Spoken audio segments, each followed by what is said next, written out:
Y luego una cosa que es importante entender, para que no os creáis esto de que el capitalismo siempre más mercado y tal, la institución de la empresa capitalista, si lo comparamos con lo que había antes, es menos mercado, no más mercado. ¿Por qué esto? Imagínate, María, que me miras con cara así de intriga, imagínate, pues que sí, una empresa moderna que fabricara zapatos, ¿no? Tienes ahí a 100 obreros y entonces dentro de esta empresa de 100 obreros, pues unos son, trabajan ahí dentro de la empresa y son curtidores de piel, otros tundidores, otros tiñen la piel, hay otros que cortan la piel, luego hay unos que son cosedores, otros que están especializados dentro de la fábrica en hacer las suelas de los zapatos y luego viene el ensamblaje, ¿sí? Y de todos estos tú eres la jefa, eres la capitana de industria, y están asalariados, los tienes ahí durante 14 horas trabajando, niños y mujeres incluidas. Nadie te puede toser y un niño de 3 años ahí que se ha perdido un dedo cortando tal, así se disciplina, así argumentaban, ¿no? ¿Ves? Las hemerotecas, las primeras leyes que trataron de interferir en esto fueron vistas unánimemente por la burguesía industrial de la época como atentados intolerables a la libertad, a la libertad industrial y a la libertad del trabajo, ¿no? Eran los eufemismos de la época, ¿no? Como la derecha rica en eufemismos, ¿no? Bien, entonces, imagínate cómo todo esto habría sido un siglo antes, y no digamos 2 siglos antes. Tú habrías tenido un taller con un artesano independiente que lo que hace es comprar a precio de mercado a los ganaderos la piel y en su taller lo que hace es curtirla, ¿no? Y luego habría otro taller, a lo mejor,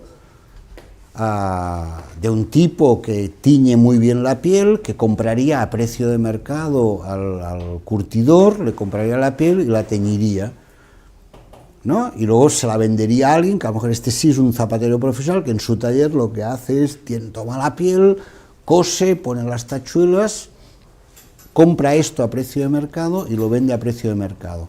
Si os fijáis, todo eso son contratos de obra, ¿no? Son contratos de obra. Todos los individuos que están en estos contratos de obra son libres en el sentido republicano clásico del término, ¿no?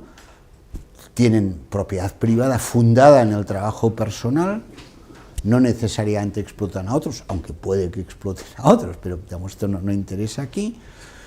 Tienen relaciones entre sí con contratos de obra mediados por un mercado y finalmente tú que eres el consumidor de zapatos vistes sus zapatos que se los compras ¿no?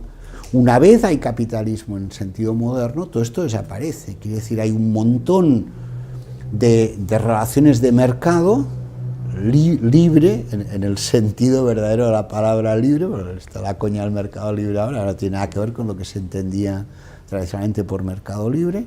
Mercado libre era esto, era un montón de individuos que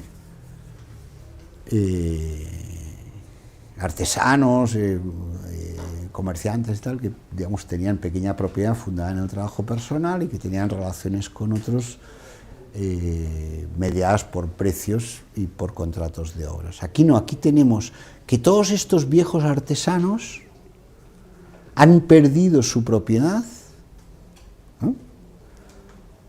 Ahora se han convertido en esclavos a tiempo parcial tuyos, que eres una capitana de industria. Tú les haces un contrato salvaje de servicios, durante 14 horas puedes disponer de sus cuerpos y hasta de sus almas, en un régimen terriblemente autoritario en el que no pueden decir ni mu, y si dicen ni mu, a la puta calle.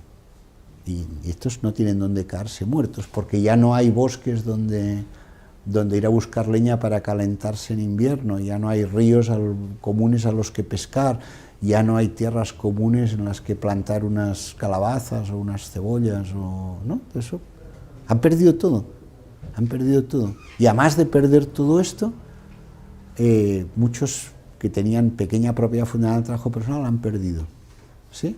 Y por esto, digamos ahora, son tus esclavos a tiempo parcial. Este es el origen, la primera generación de la clase obrera después de la revolución industrial es esto. Tómalo con 2 granos de sal, pero este es el esquema. Y esto no es más mercado, esto es menos mercado, ¿no? La empresa dime.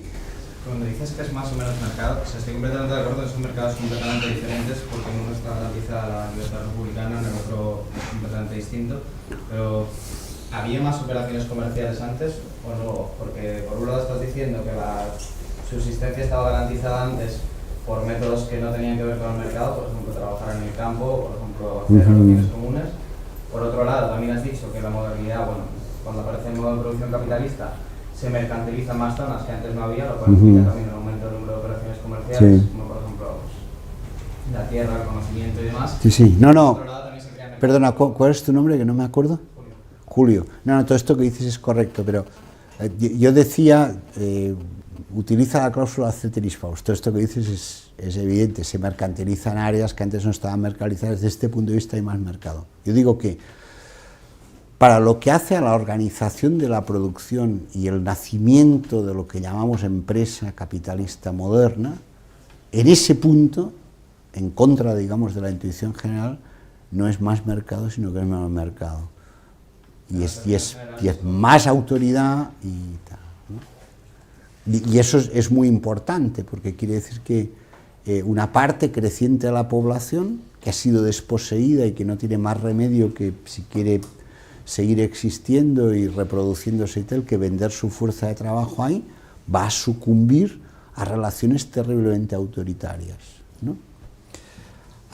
Si tomáis con 2 granos de sal también, o 4, esto que voy a decir, podéis ver cómo hasta cierto punto, digamos, en el antiguo régimen, una gran hacienda, imaginaros un señorío con un montón de siervos, de criados, de siervos de la gleba, tal.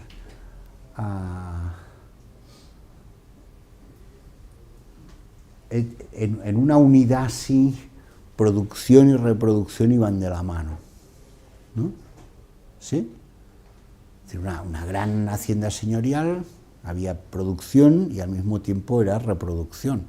Por eso esas unidades se llaman, bueno, no por eso, pero digamos, sintomáticamente se llaman familia, ¿no? La familia antigua era todo esto. Ya tuve ocasión de deciros que familia viene de famulo y famulo quiere decir esclavo en latín, ¿no? Una cosa que significa el capitalismo, una mutación en la evolución de las instituciones propia del capitalismo industrial, es que estos ámbitos se separan, la familia en sentido moderno, lo que ahora entendemos por familia, que es papá, mamá, 3 hijos, y antes, ya no vosotros, pero antes los abuelos, que no eran 3 generaciones, ahora son 2 generaciones. La familia nuclear moderna es una unidad básicamente de reproducción social, y la empresa capitalista es una unidad no de reproducción social, sino de producción social. Hasta cierto punto es como si, tomad esto con 2 granos de sal, ¿eh? Es como si las viejas, digamos, instituciones económicas en donde había producción y reproducción juntas, se separaran y el capitalismo moderno significara la creación de la familia nuclear moderna como una unidad de pura reproducción y la empresa capitalista moderna como una unidad de pura producción. Digamos que eso que estoy diciendo no es una cosa totalmente arbitraria, tiene un punto arbitrario, pero que no es totalmente arbitrario, o sea, que tiene un punto de interés para nosotros aquí, lo atestigua digamos, el propio léxico de la lengua castellana o de otras lenguas, ¿no? Por ejemplo, ya he tenido antes ocasión de decir que al empresario todavía se le llama patrón, ¿no? O amo también, ¿no? Pero patrón es más claro, que es un concepto de familia, ¿no? Montesquieu dejó dicho famosamente en el espíritu de las leyes que había 3 tipos de leyes completamente distintas, que eran lo que él llamaba la ley civil, la ley política y la ley de familia. La ley civil era lo que regulaba las relaciones entre libres.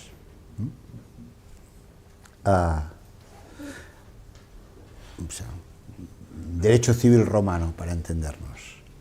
¿Qué entendía él por ley de familia? Por ley de familia entendía lo que, por ejemplo, Jaime, ahora estás con Aristóteles, pues lo que cuenta Aristóteles en el libro primero de la Política, que es cómo funciona el oikos, ¿no? Cómo hay que ser un buen padre de familia, un buen propietario, cómo manejar la propia hacienda, estas cosas, ¿no? Cómo hay que tratar con justicia a los esclavos, a los subordinados, a la mujer, a los hijos, ¿no? Donde dice cosas verdaderamente brillantes y notables. Por ejemplo, a pesar de que él no era muy profeminista, porque consideraba que esto de las mujeres era cosa de los demócratas radicales y que mujer y democracia era lo mismo, que eso era terrible, pero en cambio dice que a los esclavos hay que tratarles despóticamente, a los hijos monárquicamente y a las mujeres republicanamente. Esto está en el primer libro de la Política, ¿no? Bueno, es todo un tratado sobre cómo se gobierna una hacienda, ¿no?